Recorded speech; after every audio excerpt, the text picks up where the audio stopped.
battle for the last control arm was a little bit more than the other one. We did find our squeak. That is definitely what's making noise.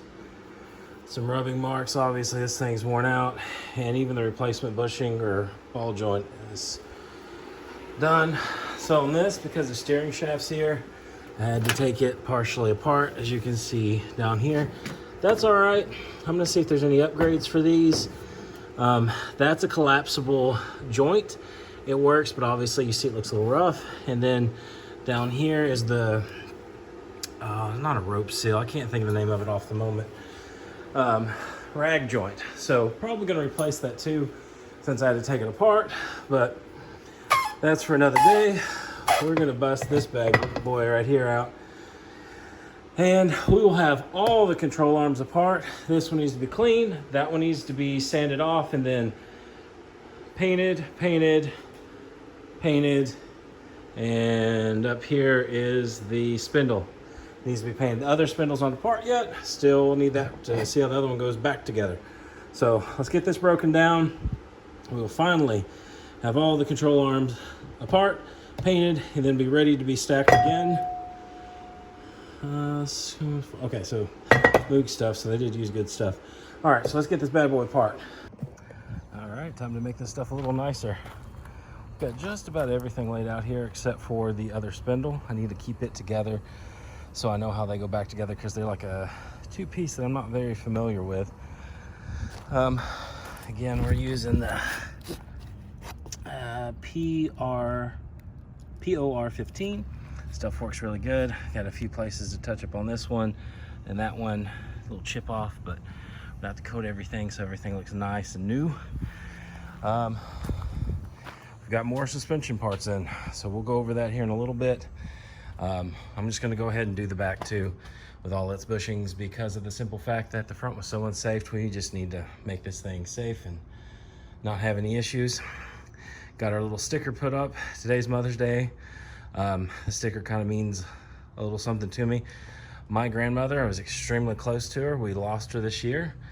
She had a nice long life, seen tons of grandbabies, which was wonderful, but she always had Buicks, and her name was Dixie.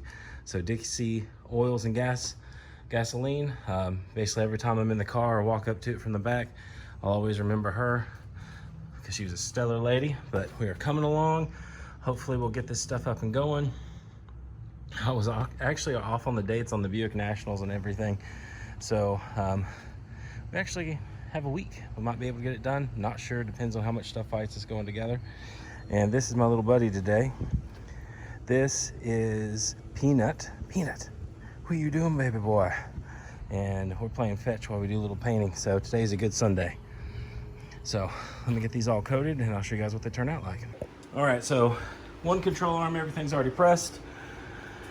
This is a ball joint installation / removal tool. As you can see, this is the general setup. Save you a lot of time to put these bad boys in a freezer. And the kit we're using is 33101R. R's for red, the black are the same. You have to put the smaller bushing in the bigger bushing in first, and then the smaller, so that you can have room to run the handle through on these GM control arms. This is the kit for the press-in tool from Advanced Auto Part to rent. It's expensive, but you get your money back. But put these bad boys in the freezer.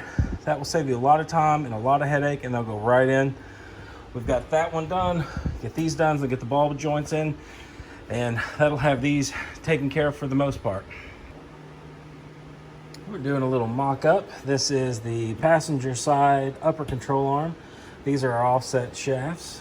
You can kind of tell how the shaft sits this way. The global west goes towards the engine, and this gives us more camber and more adjustment on these stock control arms. I didn't know this, but the aftermarket really expensive control arms have like 5 degrees. I think it's cast or camber, something built into them from like Global West, and they recommend these when you do rebuild or if there's any sag, so that's why we're using these. Now, obviously there's no bushings, nothing's being pressed in, and we're about to get to that part. As you can see, we're getting close to getting this bad boy put together. The lower control arms are finished, but we had to have a new tool for the shop.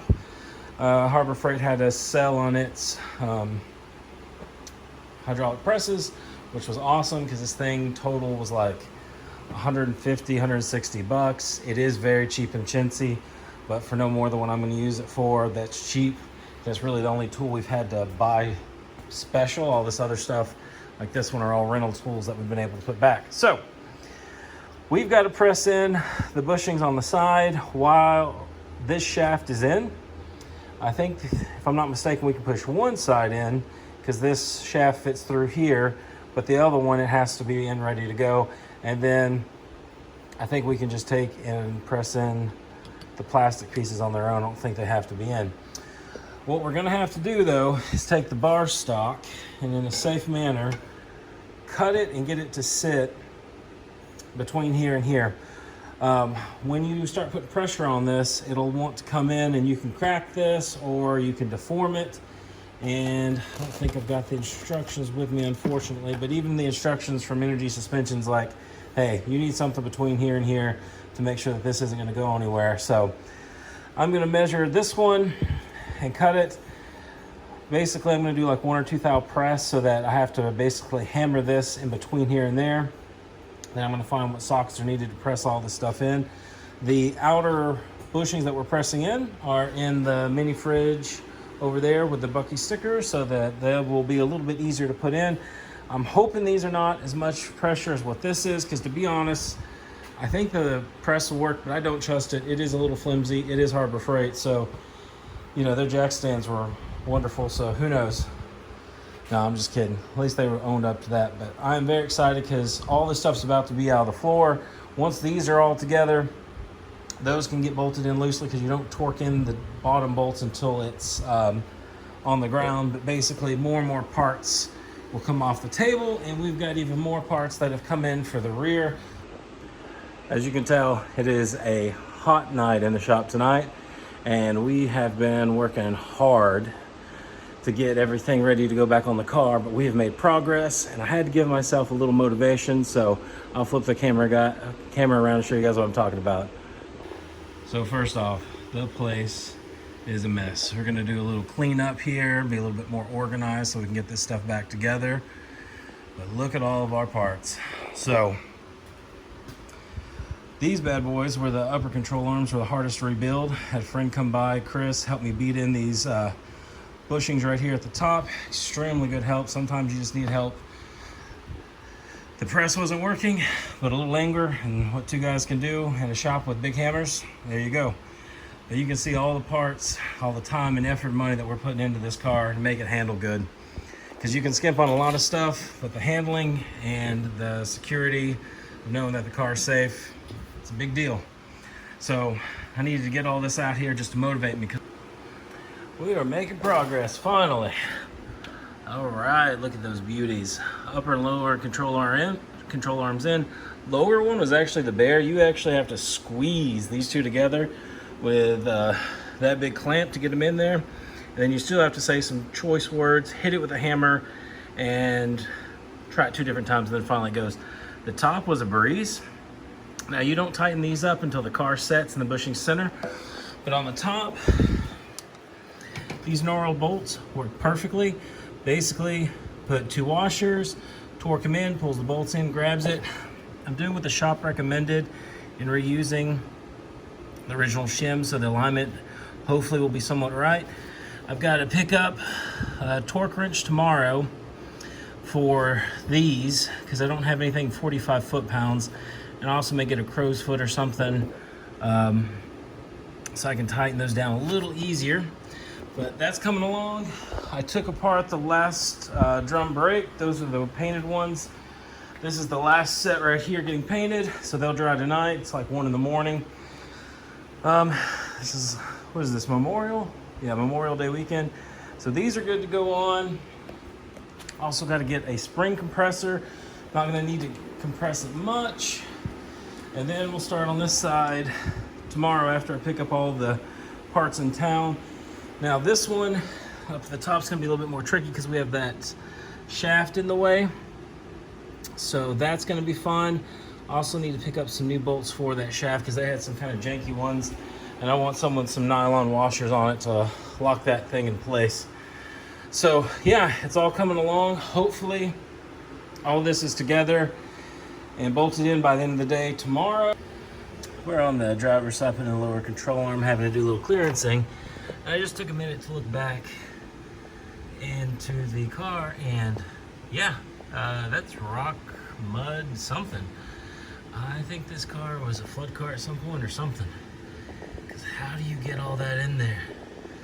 I'm also trying to get it out with making a huge mess, which I don't know is possible, so we see what happens. As you can see, it looks much better. I'm debating whether to blow air in there because I think I'm about to get sand from everywhere, but yeah, guys. Oh, you can't make this stuff up. You gotta remember, I vacuumed this out too, so yeah, this is like clay. No, sandy, more sandy than anything, but yeah, this is why I think our car may have been in a little bit of a flood, just to compact all this stuff. Yeah, let me see if I grab another, yeah. I mean, this is crazy, just hanging out. I never thought weight reduction by removing nature from your car, but as you can see, it's made a huge mess. I'm debating whether to blow it out or not. Probably need to. God, it's gonna be a dust bowl in here though, and I'm kind of on a time crunch. Yeah, look at all that stuff, guys. Yeah. It's like grainy sand. Maybe this car is from one of the Florida or the Texas floods, when a little bit closer to the ocean or something. I don't know. But, man. Yeah. Good news is it's not drained in oil. Oh, sorry. Didn't mean to give you guys whiplash there. So, I've got a mess to clean up. This lower control arm on this side is a much tighter fit than the other, so I'm actually going to take a Dremel and take just a little bit off this fitting right here, or this bushing, because it won't go. I compressed the whole thing in, but this measurement right here is quite a few thousandths bigger than what the car is, and I know these are supposed to stretch out the car's mounting point just a little bit for a really good tight fit, but it is too tight. So just going to take a little bit off these, not much, maybe like 10 thou, 5 on each side at the max. This one's just fine, no issues there. But let me get this mess cleaned up, and then we'll do it. All right, might be a little loud, guys, because I got all the fans on because it's hot. Look how much better. You can just see that thing's kicked in there. What really needs to happen now is a good degreaser and pressure washer in there. I don't have time for that. That'll have to be at another time, but much, much better. I've cleaned up here too to help get the bushings in right in this area on both sides. Now I'm just gonna take a little off that bushing, but man, this is after I've already blown everything off. That vacuum cleaner is probably really full of junk. Might show you guys that later, but ugh, what a pain. What a gross pain that was. I have to give it to it. It is quite nice when it's somewhat mocked up here. So, all this is torqued down. They want you to torque the castle nut down before it's on the car. Not gonna happen. With these things, always like to have usually sometimes the wheel on, but basically on the car so that the bearing's setting upright how it's going to set. And then I usually torque these to like 15 or 20 while rotating the wheel, back it off, do it a few times to make sure the bearing's seated, and then basically from there I go hand tight and then just a little bit more to get the next castle nut. And that's mainly with new bearings because these bearings will wear in just a little bit. Everyone has their own different way. Just look in the manual and you'll find it, but that's how I do it. So basically we need to make sure this clearance here is the same from here to here, or I guess you right here you can see it, the spacers between the rotor, sorry, the caliper and the bracket, you just run more to center it. So I'll take some calipers and measure from here to here just to make sure that we've got it. All right, guys, test fitment, springs in. Ball joints aren't torqued yet, but we just putting up the disc brakes just to see if they look, and they're like, check your clearance. We got miles of clearance. Oh, look how nice all that new stuff looks. Look how nice. Went with the red to be a little flashy. Not my norm, but a friend talked me into it. I think he was right. So you're gonna hear it rub. Move the light. Rotors and everything. Need to be cleaned and all that. But yeah, no issues. So, wheel and tire fit perfectly. I'm not sure if this is quite ride height. Good morning, guys. It is a Saturday. Don't remember which one, but we've got this weekend and then next weekend, and then that following Monday is Power Tour. So we've got to get the front suspension on the car finished up so that we can get started on the rear suspension tomorrow, which would be Sunday. It is a painfully 6:30 on a day that I have off on a weekend I normally sleep in. And I've got the necessities, the Monster, the Pop-Tarts, and the replacement shocks came in. So this had too big of an end on it. Ordered some for GMA body and much smaller. The bolts are moved in, actually a little longer, so I think this is gonna fix our issue. But we're gonna get started today. This one side over here is pretty much done except for putting on the shock, and then we need to run brake hoses and bleed and all that. So we're gonna get the one shock on that side, so it's pretty much finished up, and then we're going to have to drill and tap the other side and start getting it together for the spindle and the brake kit, and then get it to the same deal and then do the brakes. But it's a rainy day here in Tennessee. It's early, so I'm gonna eat my breakfast and then we're gonna get started. Am I back far enough? Yeah, I think I am. All right, look at that stance, guys. The front end is in a whole nother zip code now. Whole nother zip code. So yeah, we're tucking a lot of tire now, a whole lot of tire. That's probably factory sagged a little bit. I have not done the rear. I'm getting burnt out and just really tired, not getting enough sleep. So we're just concentrating on getting the front done so we can get it to alignment. The alignment's way off, by the way, which who knew, replacing all the suspension. But guys, this is a lot lower. I'm very happy the jack still fits without any issue. But like when we were working on this thing before, that bad boy was like up to here. So everything is forward now. It looks cool. It looks so cool to me. Gosh, I really don't have enough room here in the shop to show you, but it's got the muscle car rake, really nice. It looks like, which like I said, nothing's tightened up at the top. It looks like fitment's pretty good. There's one bolt that jets out right here in the fender like it's supposed to. I'm a little bit worried about that getting close, but I'm imagining it should be okay because you don't, like, you turn in the middle, so this shouldn't get closer. Now this little part back here that acts like a mud flap, that has to be beaten back in. It's tweaked. You can see the tires have been rubbing on it, but guys, look how much wheel tuck we have. Like we got it all. It's nice.